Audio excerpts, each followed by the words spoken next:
Good morning and welcome to Streaming Media East Connect. This is our largest Streaming Media Connect yet. We've got, I think it's 33 panels and presentations over the course of 6 days. It covers everything from soup to nuts in the streaming media world, from production and coding and advertising technology to 5G, all sorts of discussions about OTT. So we hope you join as many sessions as you can. And if you miss any, they'll all be available on our YouTube channel within a day or two of finishing. And this is our fourth or fifth virtual streaming media event, our Streaming Media Connect.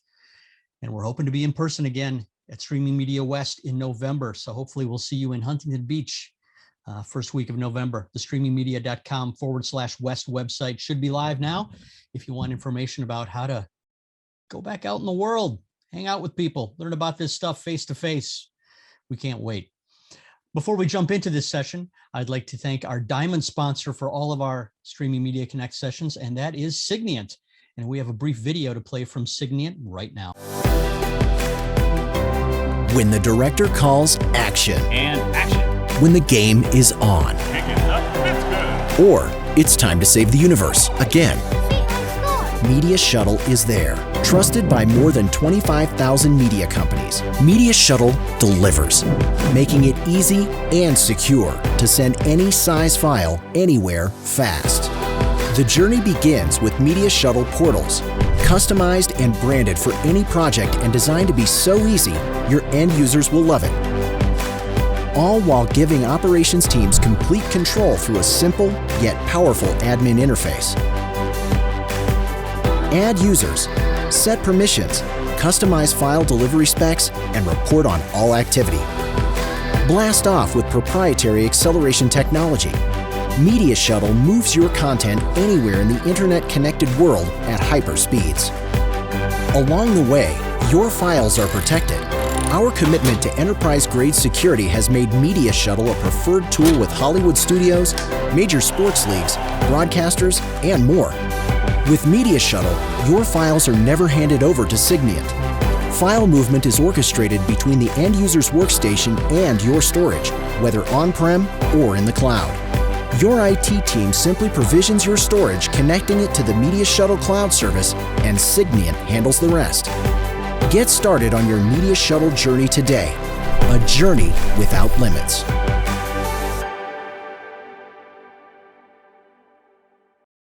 And I would also like to thank the sponsor of this session, Millicast. Ryan Jespersen from Millicast will be joining this discussion on ultra-low latency for interactive video, along with several other experts in the field, both from the technical side and from the media publishing and media delivery side. So with that, let me welcome the moderator for this panel, Help Me Stream Research Foundation founder and streaming media contributing editor, Tim Siglin. Tim, good to see you again. Yeah, likewise. How are you? I'm about like I was an hour ago when I last saw you. So it's good to have you back. It's been a while, hasn't it? Yeah, right. Yeah, no, I'm looking forward to this panel. Actually, I told you before this that I seldom geek out on things anymore, but just some of the conversations I had last week with the panelists, this is a really fascinating panel. So it sure is. And before we jump in, let me just mention we do have the chat open, but if you have questions for our panelists, please put them in the Q&A tab. That makes it a little easier for us to keep track of everything. And we will pass along the questions to the panelists at a couple of different points throughout the discussion. So back to you, Tim. Awesome. And Ryan, since your company is sponsoring this, I'm going to go to you first. Just tell me a little bit about Millicast and sort of what your role is there in the company. Hi, Tim. Hi, Eric. Hi, everyone. So I joined Millicast because I really felt like WebRTC was kind of the future of real-time streaming platforms. So Millicast has really cracked the code on how to scale WebRTC to large audiences and also retain a lot of the broadcast production quality that's needed for a lot of the workflows, many of which we're going to talk about today. So at the end of the day, it's a hosted platform that allows you to access real-time streaming tools through an easy API. So it's easy for video developers to build solutions on top of our platform, or for those of us who are more in the streaming space, be able to use our tools through our dashboard to connect our encoders, connect our WebRTC platforms, and deliver sub-second latency worldwide to millions of viewers in real time. Nice. And before I go to our two panelists that are part of sort of the case studies we're going to talk about, I'm going to go to the other geek in the room, Robert Reinhardt. And Robert, you know, when I first met you, I think you were in a white lab coat because that was your thing back then. Today, I don't know, what are you in a lab coat today? I can't see you on the screen. Oh, I'm not in a lab coat, and I didn't quit anything. I can't. It's start my video. There we go. Now I can start it. Excellent. Hey. Oh, and I'm using the wrong camera, of course. But let me just switch over here. This WebRTC is really the focus of so much of what I'm doing these days, and anything with low latency video. Low latency HLS is still, on this journey of trying to satisfy a lot of the requirements, and we're not quite there yet. But I'm looking forward to this conversation. Good, awesome. Matt, we'll go to you next. Tell us a little bit about the company you work for, and obviously you're not in a technical company, you're in an industry that benefits from low latency, but tell us a little bit about the company and about you. I'm Matt. Hello, everybody. So I'm part of Live Auction Group, which has two platforms that you may all know about. It's iCollector.com and liveauctionworld.com. And so we provide auction technology for auctioneers of all types, whether it's livestock, antiques, collectibles, and things of that nature. So probably about half of our auctioneers rely on streaming services, and so that's kind of why I'm here today. And field any questions we have. Yeah, definitely. All right, and then Adam, if you're out there. Hello. Yeah, there you go. Awesome. And you win the best microphone award because looks like you could break out singing on stage here in just a moment. But tell us about you and your background and what your company does. So my background is in music and electrical engineering. My company is Hollywood Scoring. We're a music production company. We write, produce, deliver music for feature film, television, video game studios, and more recently, esports productions. And we also have a recording studio in the Los Angeles area that can record 20 to 30 something musicians. It's a small scoring stage, so orchestral type of work. And it's within that realm in the last 14 months that suddenly we became a broadcast studio, which brings us into our discussion here today. Awesome, good, and we'll come back and talk about that here in just a minute.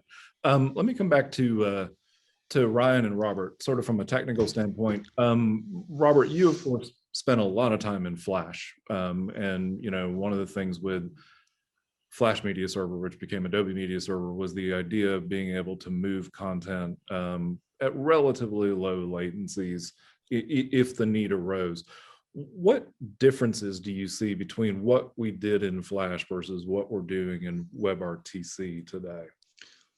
Well, I would say one of the biggest differences for me is the fact that Flash was a singular runtime, and WebRTC is across several vendors that have to agree on how they're implementing a standard. And it's come a long way in the last couple of years. I mean, you don't have to write, the famous adage with Flash was write once, run everywhere. And, Java said that. Lots of technologies have said that over the years. But, it is a steep learning curve. Flash was too, but once you got it, it worked. And with WebRTC, I have clients that are still restricting the experience to Chrome or best used with Firefox. So it feels a little old school that way, or just a little not fully mature, I guess is the better way to say that.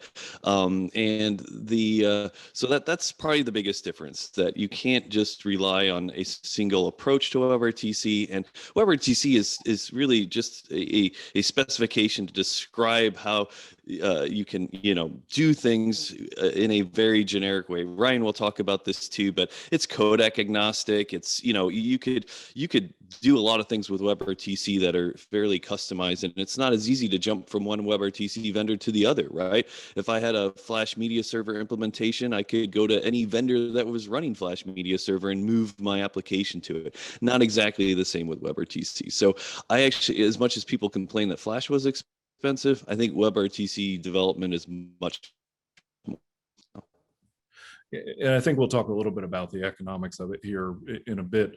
To me, when you describe that, it almost sounds like the issue we ran into with HTML5, where the idea of the video tag and the audio tag, and then we had to all do workarounds because Mozilla would only support one codec, Chrome would support another, Safari would support a third. Obviously, we're talking about being able to do all this stuff in the browser, which means you're sort of beholden to the browser itself. Ryan, from a technical standpoint, you've worked in a number of parts of the industry, and we're always chasing lower and lower latencies. We're trying to unpaint ourselves out of the corner of HLS, which inherently wasn't low latency. Where does WebRTC fit sort of in the continuum of solutions from a latency standpoint? So I think with WebRTC, I think Robert's right. I think one of the biggest proponents of WebRTC, or the biggest positives, is the fact that it's trying to embrace a internationally recognized standard that we can all follow. It's still, that piece is still in its infancy. Funnily enough, WebRTC was only just ratified as a standard in January of this year by the IETF and the W3C. But the fact that they have standardized that, that's not true of RTMP, it's not true of HLS. So these are protocols that we've been using in streaming predominantly for the last 15 years, but they were never IETF and W3 standard technologies. Hence why we ran into the problem of needing a SDK or a Flash client or some kind of a client to both deliver and play back these protocols. So I think that approach is the right approach. And there's no one vendor that controls the roadmap. There's a standard committee that tries to develop it. And of course, as with always with standard committees, sometimes it can take a little bit longer to get things into effect. So you get a lot of this feature disparity between where we are with a mature technology like RTMP and HLS and where we are with WebRTC. But outside of the standardization piece, the biggest thing is the latency piece. There is no other technology built right now that can get you sub even 5 seconds really reliably, let alone sub-second, where WebRTC platforms are kind of hovering in that space. And the movement around LLHLS, it's just a protocol that's just never going to get to where you can get with UDP. With TCP, you're always going to have to wait for packets, and with unreliable connections, you're going to be restricted by having to wait for those packets. So there's this toss-up of at the core, are you working with the right technology at the network level? And WebRTC seems to have embraced that. And I think the other thing that WebRTC has done right is, like Robert mentioned, is be completely agnostic to what you wrap inside of that protocol. So it gives you a lot of flexibility, even for proprietary vendors like Dolby or people who want to wrap their own codecs inside of it. You can really do some very advanced workflows that enable the media transport layer to stay agnostic. The final thing I'll say on that point is the signaling layer is the part that needs to get standardized. So the media transport layer is there and it allows you to transfer, and people can do that. But the way that people either send or receive and create the connection, with another peer is the biggest problem in the industry. And RTMP standardized that years ago, and it made one very reliable way that you can connect between RTMP endpoints, whether it's an encoder and a media server. WebRTC needs to get there, and the WIP paper that was written is being reviewed, which is going to allow to kind of standardize that, which should hopefully be available within the next year. And that will help a lot with kind of creating compatibility across WebRTC platforms and encoder vendors who want to get in the space. Well, and it's interesting that you talk about that standardization coming out of video conferencing. Of course, we use session initiation protocol and a number of other of those standards, and there's a lot in WebRTC that's RTP based. So in some ways, it's repackaging some older standards into a newer solution that can be done in the browser, as opposed to requiring, sort of specialized runtimes like what Robert was saying. What about the hardware side? Have there been any encoders that people have made that are sort of WebRTC compliant? Currently, there aren't any. Oh, sorry, Robert. Oh, I didn't know if that was directed to both of us, but go for it, Ryan. Please, you've been in that space too. Yeah, currently our parent company Cosmos did use not a hardware encoder, but they did take the OBS project, which is obviously we all know and has been a stalwart in the industry for many years, and as a software encoder for RTMP, and ported the libWebRTC library into that, so you could actually do standard WebRTC from that with our fork. But from a hardware perspective, we were talking before the call of the need that Adam has and Matthew has, and a lot of end users have, to just have a very simple HDMI HDMI hardware in or SDI in, and be able to then let everything else run. That's the amazing thing about things like Teradek cubes and video on edge casters and these easy devices that are plug and play, and you set it and forget it, right? And WebRTC is still lacking that. And there's a couple of proprietary vendors, there's like Evercast and SohoNet that are big in the production space. SohoNet specifically has been in the hardware space. So they've made their own proprietary encoder, but once again, it's not standardized and it ties you to their platform. So I think what we need as an industry is kind of encoders, hardware encoders that will embrace WebRTC using their existing tech stack to allow us to create more proliferation of broadcast quality workflows for WebRTC. Got it. Robert, did you want to add anything to that? Oh, I was just gonna say that it is gonna be similar trajectory historically that we saw with Flash, right? RTMP wasn't embraced overnight. It took time. I remember some of the first projects I did with Disney. The CEO and exec level positions would complain that, hey, our firewall isn't open to 1935. So that was a brand new port. All web traffic before that and streaming traffic was delivered over a different port than that. So we're seeing some of the same things with WebRTC. A lot of the handshake issues and transport issues around UDP involve really tight security around corporate firewalls, right? So that's another, it's going to take time for people to, update their firewalls to allow traffic to go through it. And I also wanted to just say that and that's one of the similarities that Flash and WebRTC are experiencing right now, is that this uptake to it, whether it's with hardware encoders or network firewall restrictions, that it's just going to take some time for industry to catch up to what the technology allows. And it's just like H.264 is still a pretty good video standard that a lot of the industry is still based on. We've got all these great codecs, but we're still using H.264 for the vast majority of stuff. And so I think when the business requirements, and I don't want to get into the economy because that's coming up later, but that's it'll be great when we start to see more hardware vendors supporting a native WebRTC connection. It would be wonderful if AAC as audio was supported across the browsers, but that's the biggest problem right now. Audio has to always be transcoded from an incoming art. A lot of vendors like Millicast and others will allow a RTMP stream in and a WebRTC stream out, and the only thing that needs to be converted there is the audio codec, and so that's not too bad. Audio converts pretty quickly, or rather uses much less resources than video does. So we'll see how that native adoption of putting the Opus codec into hardware encoders starts to develop, so that we can do native hardware-based encoding with WebRTC standards. Well, and it'll also be interesting to see if some of the telephony standards are adopted. G.711, 722. Those are codecs that are designed for real time, and given the fact that this is codec agnostic and that those are fairly close to being out of patent, if I remember correctly, those could also rise. Matt, I'm going to switch to sort of a more topical approach. You use video as part of your live auctions. Is it used to allow people to sort of bid along with what the stream is doing, or just to have them feel like they're part of the process as they bid, as opposed to just staring at an electronic screen? Yeah, I mean, originally started out as kind of an entertainment, kind of an add-on to what we provide in our software for auctioneers, but it's gotten to the point now where they really rely on that to listen to the auctioneer and base their bids off of where the auctioneer is chanting, just like people would on the auction floor. So it's become a really important thing to have low latency audio and video, of course, for that experience for them. And if they're relying on what they hear versus what the screen says, these days, I understand you're not at zero latency or even low millisecond latency. How much of a gap is there between what the bidding software is showing and what the stream of the auctioneer is showing? Yeah, so the software itself is run by a physical person. So when that person is listening to the auctioneer, they translate that basically into our software right away.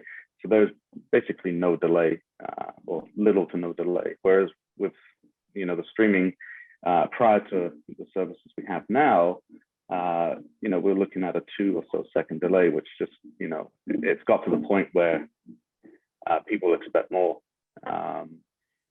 So yeah, it's now it's down into that second range. It's much better.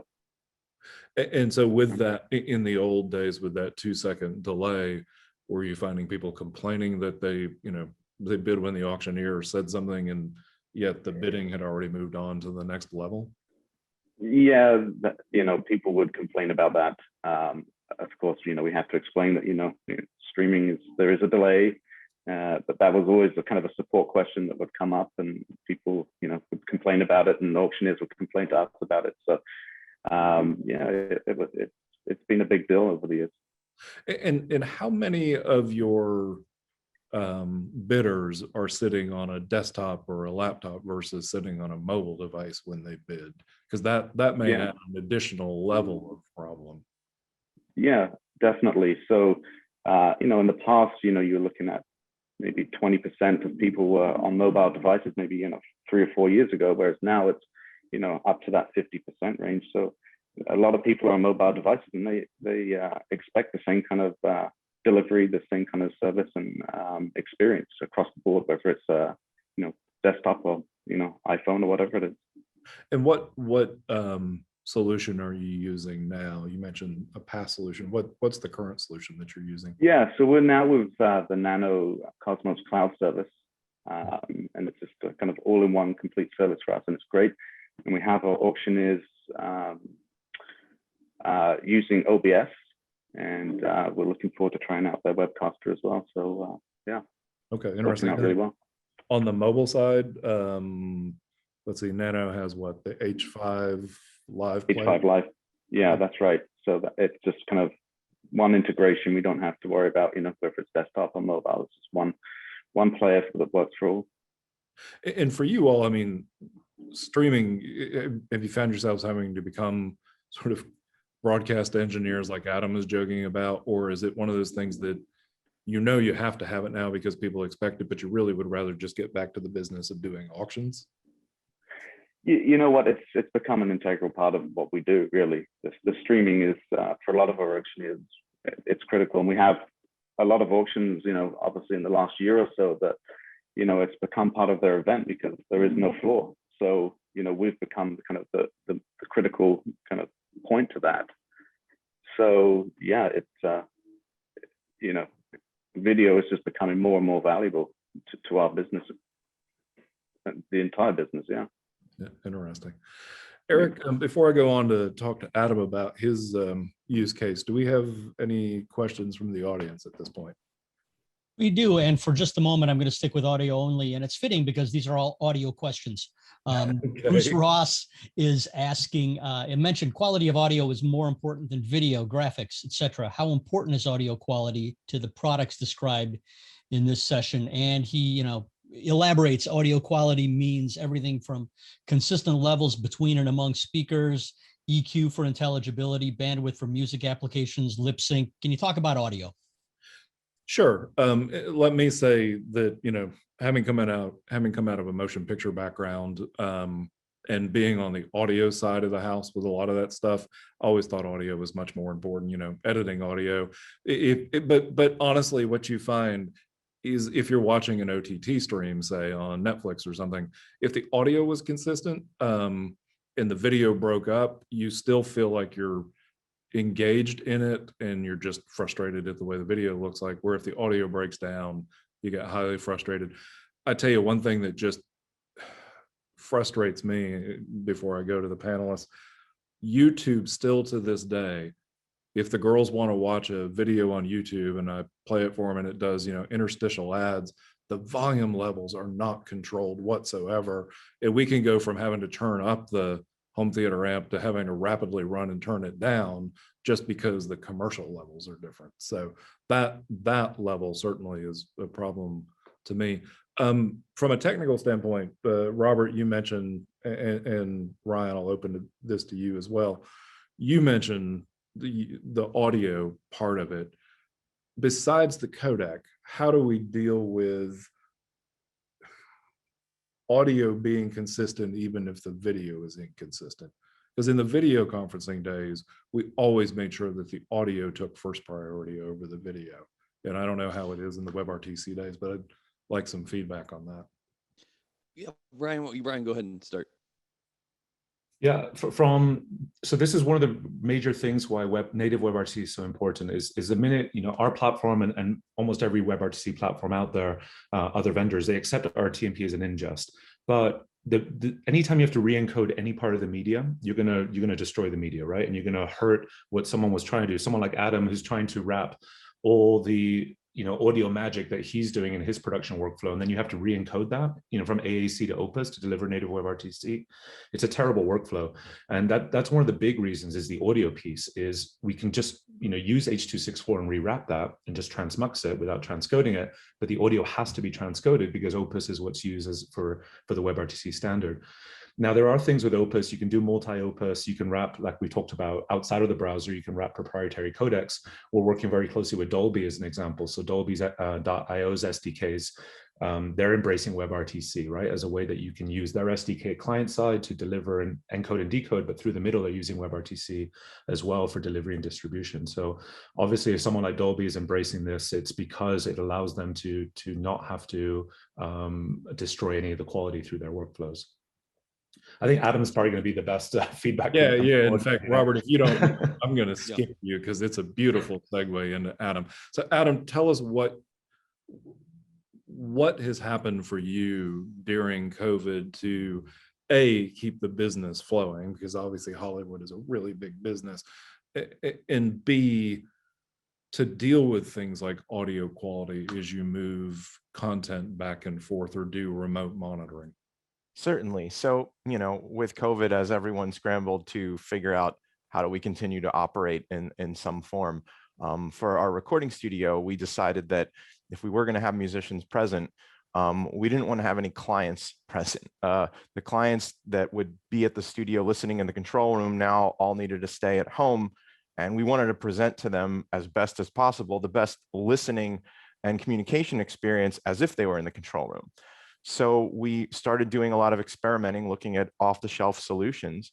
Obviously, audio quality needs to be, the most important thing. Adding on video, which is something we looked at, video in sync, we thought this would be great. It looks like most of the off-the-shelf solutions that are looking at things like streaming audio are doing that. They're streaming audio only. They're foregoing the video and looking at very high quality audio options. Some WebRTC based, some not. The most popular one is Audio Movers, which can do uncompressed audio. I'm not sure what codecs they're using for their compressed audio, but one of the things that we started wrapping around early on was A and Bing the AAC codec to the Opus codec. We were talking audiophile annoying listening tests, but people comparing the quality at 320 Opus versus 256 AAC, listening to the stereo image collapse or open up, and or hearing additional compression applied, and people being critical of this sort of thing. So we looked at that. We also looked at what I'd call small dropouts, small the once in a while, and technically you guys can let me know if I'm on track here, but occasionally a UDP packet doesn't make it. And occasionally that might sound as a mute or a tick or something very subtle, something that most people would be forgiving at, but at 320 stereo plus video, we found that there's the potential to have a lot more of these, and it became intolerable for people pretty quickly.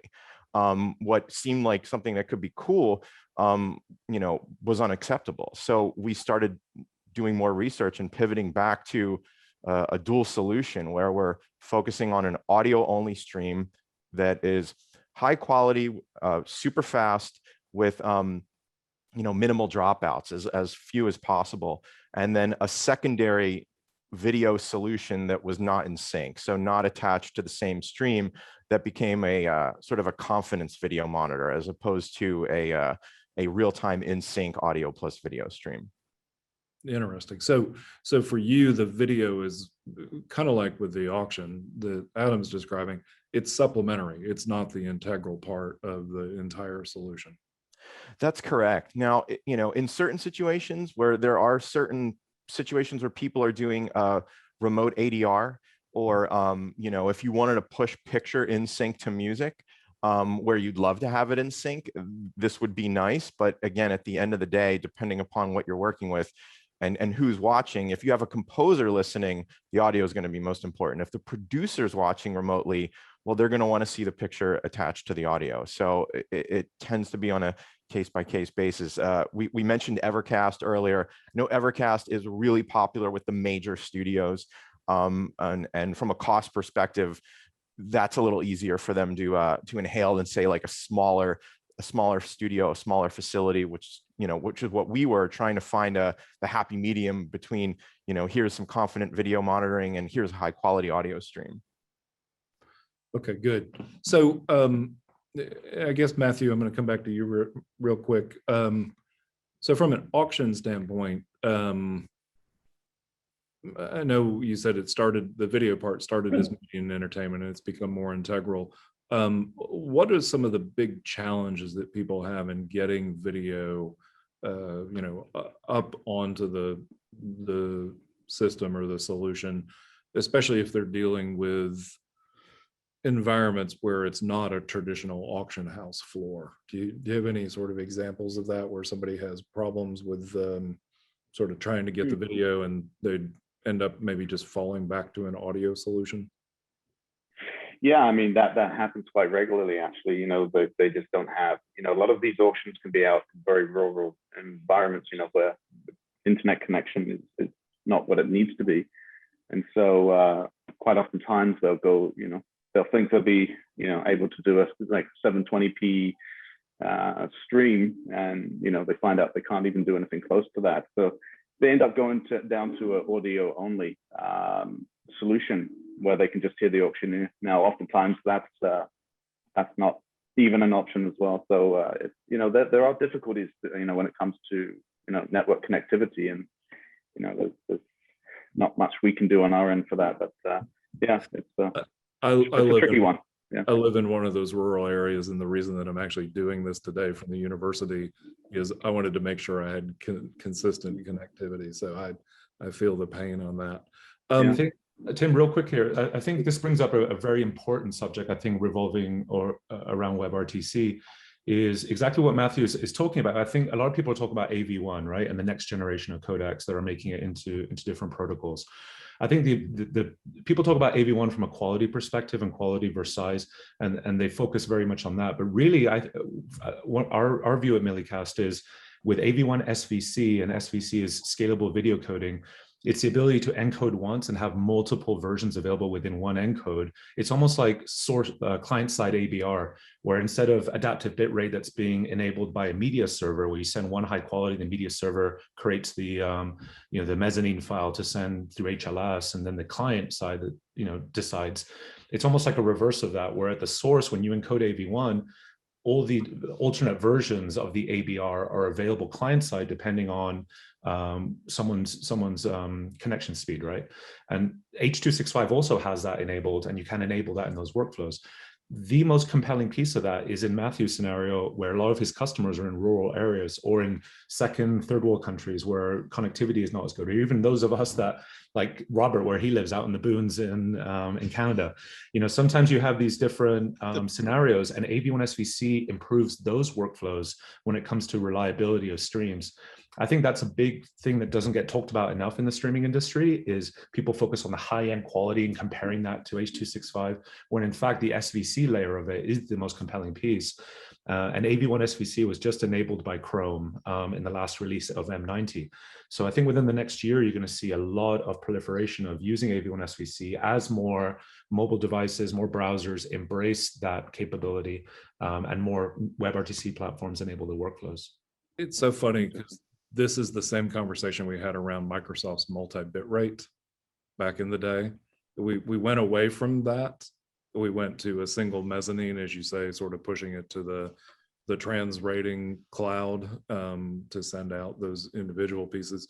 So is that, can I intentionally dial down, if I'm the one generating the WebRTC broadcast, can I dial it down to just the 480 or the 720 as opposed to allowing 1080 out of the solution? You do still have variable encoding at the source, so it means that will get changed depending on your upload bandwidth constraints. But the decision making of what file gets served happens within the protocol itself or within the codec itself.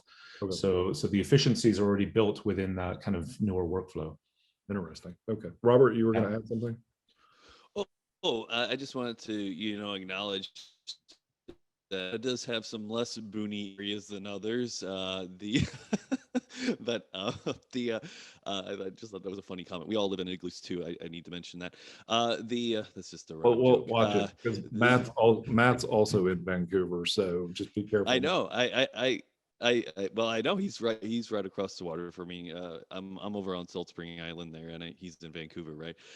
So we're pretty close to each other. I actually have really good bandwidth here, but it does bring up the point, and I often joke with clients that, even in our sci-fi movies, when Star Trek personnel are on the ground, there's atmospheric interference with their transmissions, and they can't get things across. So I feel that it is every single client I've ever dealt with live streaming, there's always this, especially low latency, when there's interaction between a host or a celebrity doing something and they want to take on interactivity.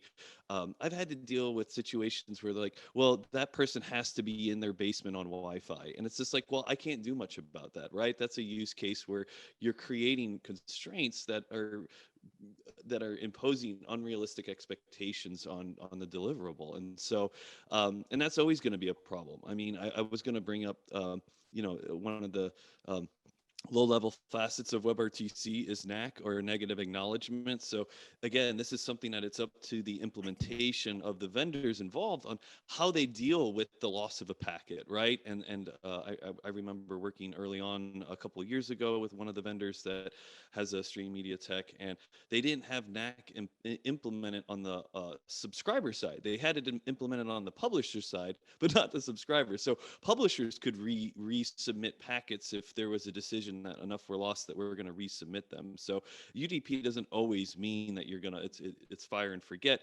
You can retransmit the based on what the servers it might be telling the client. But I wanted to just quickly go back to Ryan bringing up SVC, and it came up earlier. It is one of the more exciting aspects I find of WebRTC is the ability that versus ABR implementations that we've seen, that you can actually we're starting to see, and it's not available across all browsers. We'll see how it implements the hardware side of things, but you really have, I'll call it a mega stream. It's quite a different concept. It's, you're wrapping tiered resolutions in the same sort of realm of packet transmission, whereas before with ABR, you were creating these very discrete renditions either on the server or the client. Like if I was live streaming and I wanted to do ABR HLS without using a server, I had to, if I was going to do a 5 megabit 1080, a 3 megabit 720, well, I needed 8 megabits of outbound bandwidth, theoretically, right? That's not what SVC is about, right? You can send like one high quality 5 megabit stream or 8 megabit, whatever your upper limit is, and all those other resolutions can be derived from that singular push. And so that's super important. And I think it's going to be a very interesting development that we haven't really seen just conceptually. I mean, we had SVC back in the day. I remember my good friend Andy Beach was working for a company, I think Seawell or somewhere in Ontario. And they were really pushing an H.264 SVC. And I don't know if it ever caught on. It may have with some niche markets, but again, referring to the Star Trek, future, I think it will allow a much better implementation without the cost of server-side implementation transcoding. So that's going to be huge. But again, it's just going to take time. It's going to take time. Yeah, and let me just add that AV1 decode is already available on almost every device in the world. Everything from our Chromecast to our Apple TVs to our Apple TV is a bad example, but a lot of Android web browsers, all that already have decode. Netflix's entire library is in AV1, right? So that the fact that we can already access all those devices with that codec, you can do H.265 or WebRTC, but you are limited to Apple devices because they don't have the decode ability enabled, right? So that's a much bigger discussion, but the decode side allows you to access devices. So that's why we're pushing the AV1 a lot, because it's already out there. Well, and back to Robert's point on Seawell with H.264 SVC, not only do we have it there, and it actually did get picked up fairly heavily in the video conferencing space. So Video and some of the other companies who did work there had SBC. It's actually been available since MPEG 1, where you could send a single high quality stream and derive multiple low quality streams. I think what's interesting about it is, in theory, it was there, people could use it, but there weren't practical applications. And now what we're describing with, rural live auctions, with what Adam's doing with scoring with remote listeners, there are use cases that it could be used for if it's implemented properly within the browsers, as we say. Adam, let's go back real quick. Somebody had asked, I think audio movers was what you had mentioned that you all were doing. Can you just describe sort of what your solution is now? So our current solution is actually not audio movers, although audio movers is a really interesting story because Abbey Road Studios bought audio movers last year, which I just found really interesting. Abbey Road Studios is a very famous recording studio. It's where the Beatles recorded all their albums. It's where John Williams recorded a lot of film scores, like maybe the most famous recording studio in the world. And now that recording studio is a software vendor. So they obviously saw the potential of what that meant moving forward. Audio Mover supports multi-channel audio and uncompressed stereo audio, I believe, right now. We're actually using CleanFeed right now. CleanFeed, I believe, is WebRTC based in that they tell you they're using the Opus codec and they require the Chrome browser. So I'm taking a leap of faith and just assuming that is WebRTC based. It is an audio only stream.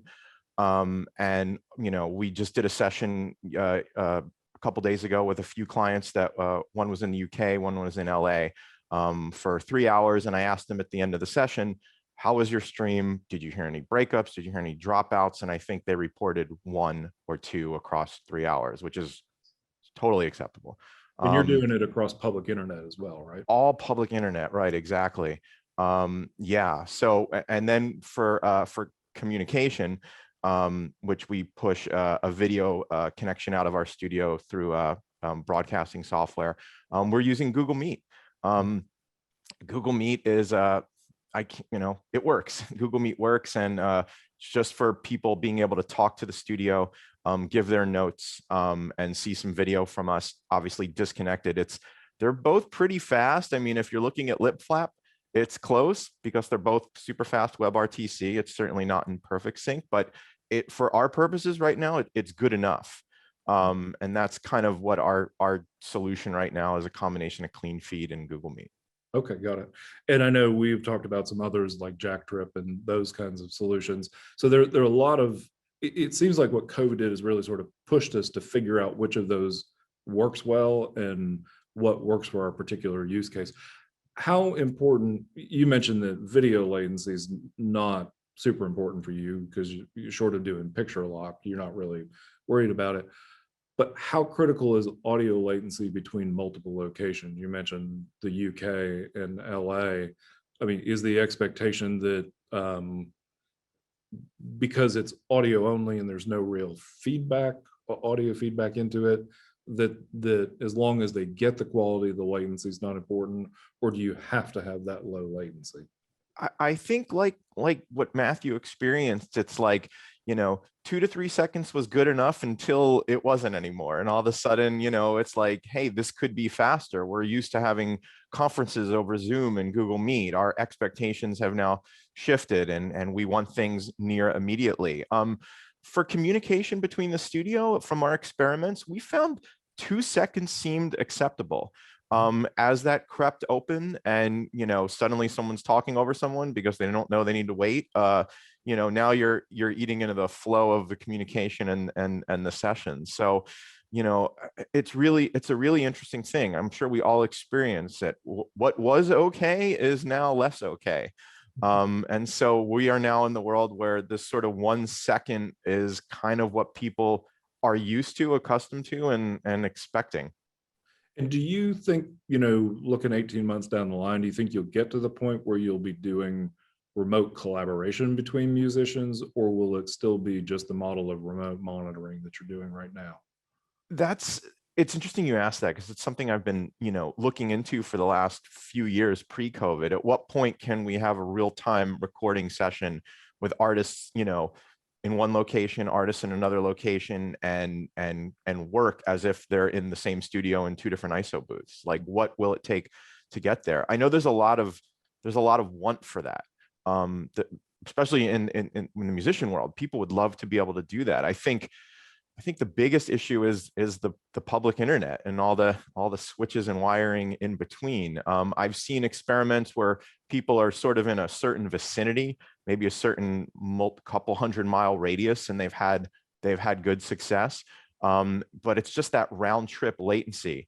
Especially, like, the great example, the way I always measure latency in the studio, as old fashioned as it is, I'll play a click track out of Pro Tools or a slate and record it back in and see where it landed, and zoom in and figure out how many milliseconds apart they are. And in the music world, much like people are sensitive to this codec versus that codec, some people are hypersensitive to latency. What might be forgiving 30-40 milliseconds to one person, that's a slap delay on an Elvis track. So you're talking about some people above 10 seconds, they notice something's off. And music, they'll edit that in music. So it's really tricky. I hope we get there, but my main concern is that, it's the public internet still that's going to be the biggest issue with keeping those values low enough to do good work.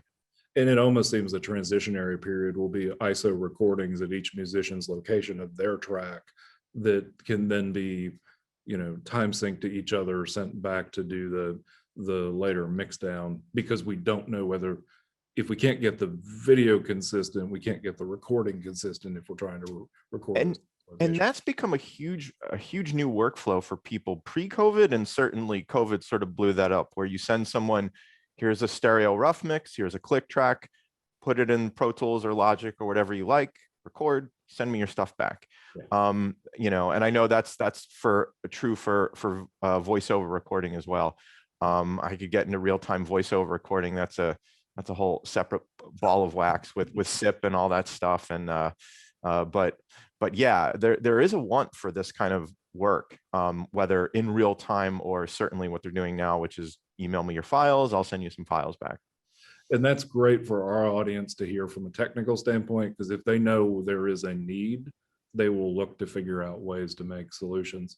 Matt, from your standpoint, what are some of the needs that you have from an auction house? Because what I like about these 2 examples is these examples are very compelling arguments for ultra low latency, where oftentimes we talk about, hey, we need ultra low latency, but when you look at it, for most use cases, you don't necessarily. So what are some of the things you'd like to see the industry help you solve?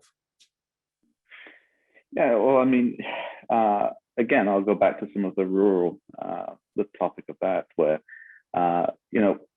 one of the options we provide auctioneers that don't actually use it a ton now is what we call kind of over the phone. So they'll actually dial into one of our servers. Yep. And then we encode it from there. So it'd be nice if there was a product where they would just phone into almost like a Skype service or something, and then that would encode from there.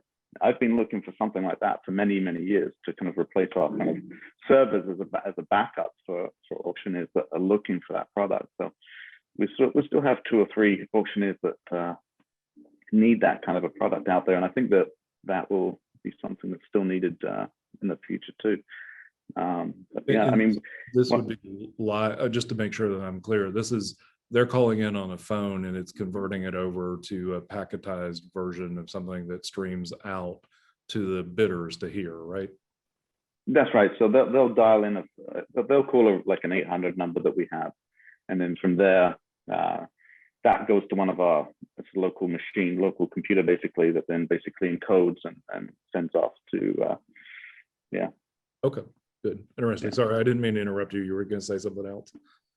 No, I mean, I mean, as far as issues go, every auctioneer is different. So we have auctioneers that have not such a good network connection, or people want to just use a basic webcam. Some auctioneers don't want to use OBS; they want to use a different software encoder. So it'd be nice if we could standardize a little bit, but there's every auctioneer is a little different, so we kind of have to help them out in that way. Okay, very good. And then back to the two technical panelists. There were a couple questions that popped up. Somebody asked for some discussion on video codecs. Can anybody make guesses as to whether HEVC, VVC, AV1 will be the next dominant codec after H.264? I'm just going to give you 10 seconds each on that question because that could be a real long conversation. I think ultimately it comes down to what devices do you want to reach. That's really the biggest decode issue. So you can use H.265, but you're going to be stuck to Apple products right now. That's why AV1 we think has the widest device reach and a very clear licensing model, right, to try to build it into your products. So Okay. It comes down to that from our perspective. All right, Robert. Yeah, I would ditto that. The market right now is it's really a matter of just what the vendors are adopting. So if and that's one of the inherent problems I think with WebRTC is that it is codec agnostic, whereas with Flash solutions in the days of yore, you knew there was a limited range of codecs, and that was sort of good in the sense that you only had so many options. And now they're like if you wrap something in a Dolby codec for audio, then that person has to have the decoder on the other end, and if they don't, well, then they can't listen, right? So that's going to be a problem moving forward. But I was just going to quickly mention, I don't know if we can segue into software development really quickly, but that's part of, and it ties into the ISO stuff that you mentioned where you record locally that at a higher bit rate or quality than you would transmit at. There's going to be a lot of room for innovation in the next year and moving forward. There's so many needs where transmission is always going to be a problem. So you need to negotiate to probably a lowest common denominator, but you could still sync up afterwards with a local record. And there's just not that many well-known solutions in that space yet. So that's if someone's looking for a startup idea, get on it. Yeah. I would just echo that, Tim, real quick. And I would say that the biggest thread that kind of goes through all of our customers, including auction customers and production workflow customers, is interactivity. And I think the other piece that's really compelling with the linear stream that RTMP and HLS has, which is a traditional stream we've all been working with, it's all one way. And any two-way interaction has to be added at the application level outside of the media layer. I think with WebRTC, what it really enables is that two-way interactivity. There's not a lot of innovation that's been done there. You have apps like Clubhouse that has been built on Agora. You have a lot of people now building those type of things now that I think is where, like Robert just said, most of the innovation is going to happen in the industry. And it all comes down to interactivity requires no latency or almost no latency. So sub 500 milliseconds. Otherwise you lose that interactive element. Yeah, but it's also fascinating to me that coming from video conferencing into streaming 24 years ago, we were using H.264 there and H.263 with latencies under 70 milliseconds. So again, it was custom built hardware designed to do one thing, which was do the low latency. I do wonder if we're going to find that there has to be some hardware component, whether it's a device that uses a browser embedded in it, but then functions as a endpoint, so to speak, as opposed to relying on general purpose computing with the problems that you have with the operating system, slowing things down, etc. So one other question that popped up was, what about plans for multicast support in WebRTC? And I know it's somewhat of an anomaly.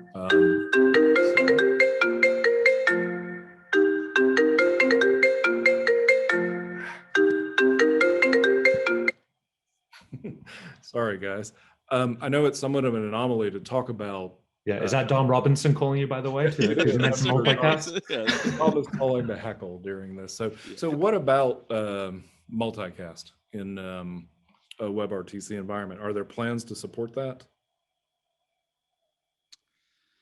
I certainly haven't heard of it. Ryan, I don't know if you want to speak to that. Multicast is always enters a conversation with tech heads at some point because it's seen as it is a very efficient way to, rebroadcast the same packets over, a specific backbone. But, when we talk about the public internet and multicast, multicast is, and correct me if I'm wrong, Ryan, with your experience with multicast, but it's usually with very large corporate networks where they don't want to have to go out to the public internet and they want to, be able to use existing network infrastructure to really optimize video. And I don't I haven't seen any case studies where WebRTC is only used internally, and whether or not there's been a effort to make any kind of multicast implementation that may use WebRTC in that pipeline somewhere. But I don't think we'll see multicast come into WebRTC as we know it today. Okay. Well, and if you think about RTMP versus RTMFP, remember the idea there was essentially, as the broadcast hit the corporate firewall and pierced through it, then it would begin multicast inside. That may be a potential model, but again, that's more like taking a Zoom call and attaching YouTube live to it so that your audience who doesn't need the interactivity and just wants to view can be part of that particular solution. Ryan, any feedback on that particular question about multicast? Yeah, I think on the multicast piece, the only piece I'll add, and it's a pity we don't have Dom on the call because he would be able to go into a 3-hour diatribe on it all. But multicast, I think when we were kind of planning for this meeting, the thing that I've seen, if there's one statement that kind of summarizes what people are trying to do at WebRTC, is they're trying to enable professional grade workflows with consumer grade equipment, meaning we're having to use our laptops at home, we're having to use public internet connections that aren't very reliable. And so you're replacing these $1 million studios that have fiber backbones and like $1 million equipment with our home PCs and our home connections. And at the end of the day, multicast is just not built for the public internet, at least not right now. A lot of mobile vendors are trying to enable it at the last mile from cell phone towers to users, especially for high volume content. But the reality is it just isn't proliferated across the industry, the public internet industry. So currently there's not a lot that can be done from a service provider perspective of WebRTC to embrace it in any way. We have to kind of still do unicast workflows.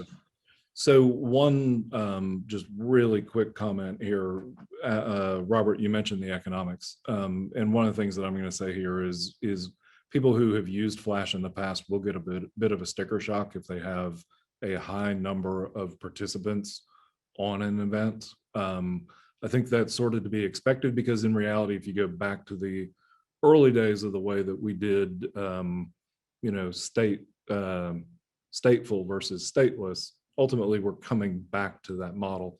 And for those in our audience who may not understand what that means, essentially when we deliver things like HLS, it's a series of packets series of segments being delivered via HTTP servers, where in the old days we had to have specialized media servers that set up a direct connection between the client, each client and the server.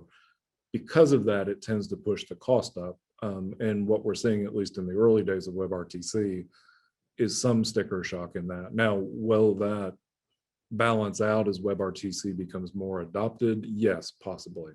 Ryan, since we're kind of at the very end here and you're the sponsor, I'll let you comment to that if you want to. Otherwise, we'll turn it back to Eric. Yeah, I'll keep it very brief on that piece. I think the piece that, why a lot of CDNs, traditional CDNs like Akamai, Limelight, and others are interested in this is because not every gigabit is created equal, right? There are some high value gigabits like what Adam's doing, where he cares about, he would pay hundreds of dollars for an hour of really reliable gigabit, stateful connection. And then you have the opposite where like Matthew may have some of his auctions where in there tens of thousands or hundreds of thousands of people where you care less about quality, but you care about latency. And you have to find that balance between more traditional CDN pricing. So the WebRTC space, there is a huge variety. Most, I would say, WebRTC vendors are trying to charge by hour, which is very different than traditional CDNs are doing with HLS because it's HTTP data. We still have a per gigabit model that maybe makes it more affordable. The reality is, as we implement AV1 and make it more efficient, we probably will have to shift to a time-based model, right? So that piece is, yeah, there is a lot of evolution that needs to happen. So that's my summary on it. Sounds good. More questions and answers. I'd like to thank each one of the panelists for being here today. Adam, Matt, Robert, and Ryan, of course, you. Eric, handing it back to you now.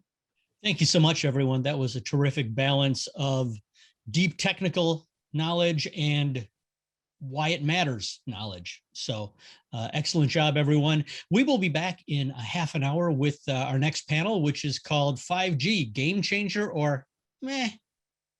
Come back then for the answers. When the director calls action. And action. When the game is on. Pick it up. It's good. Or it's time to save the universe again. Media Shuttle is there. Trusted by more than 25,000 media companies, Media Shuttle delivers, making it easy and secure to send any size file anywhere fast. The journey begins with Media Shuttle portals, customized and branded for any project and designed to be so easy, your end users will love it. All while giving operations teams complete control through a simple yet powerful admin interface. Add users, set permissions, customize file delivery specs, and report on all activity. Blast off with proprietary acceleration technology. Media Shuttle moves your content anywhere in the internet-connected world at hyper speeds. Along the way, your files are protected. Our commitment to enterprise-grade security has made Media Shuttle a preferred tool with Hollywood studios, major sports leagues, broadcasters, and more. With Media Shuttle, your files are never handed over to Siglin. File movement is orchestrated between the end user's workstation and your storage, whether on-prem or in the cloud. Your IT team simply provisions your storage, connecting it to the Media Shuttle cloud service, and Siglin handles the rest. Get started on your Media Shuttle journey today, a journey without limits.